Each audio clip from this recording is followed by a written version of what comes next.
అభిమానులు ఉన్నారు, వెల్విషర్స్ ఉన్నారు.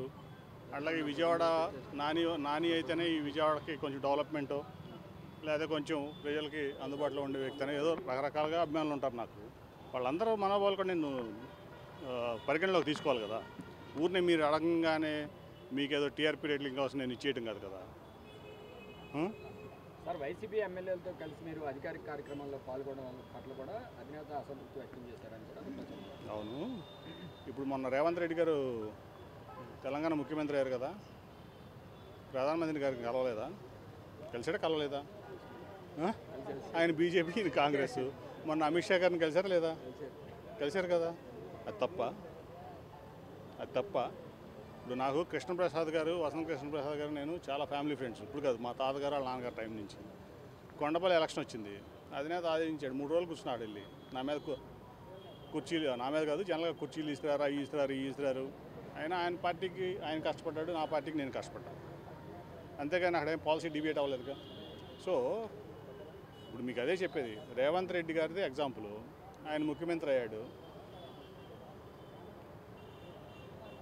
వెళ్ళి ప్రధానమంత్రి గారిని కలిసాడా లేదా?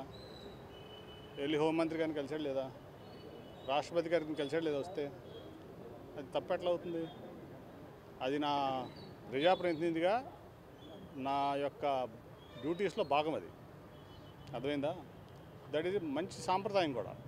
నీ పార్టీ కోసం నువ్వు కష్టపడు, అట్లాగే ప్రజల కోసం అందరూ కలిసి పనిచేయాలి అనేది నా లక్ష్యం, నా భావన. అదే ఇప్పుడు మీకు అనేక ఎగ్జాంపుల్స్ ఉంటాయి. మీకు కాంగ్రెస్లో గెలిచిన ముఖ్యమంత్రులు ప్రధానమంత్రిని కలుస్తారు, అట్లాగే ఇప్పుడు కేంద్ర మంత్రులు వస్తే ముఖ్యమంత్రులు కలుస్తారు. వాళ్ళు బీజేపీలో ఉంటారు, వీళ్ళు వేరే పార్టీలో ఉంటారు. ఇవన్నీ మామూలే. అవన్నీ మీరు ముందు మీడియా మీరు ఇట్లాంటి పిచ్చి క్వశ్చన్లు అడగకూడదు. అర్థమైందా? అవి మీడియాకి చాలా బాధ్యత ఉంది.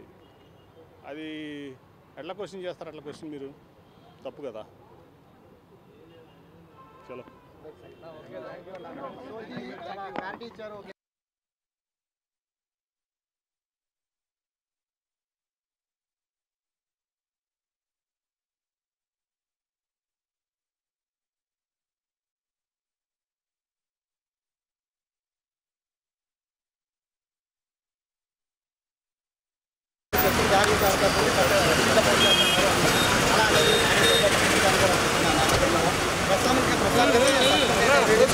పార్టీ నుంచి అయితే చెప్తూ ఉన్నారు.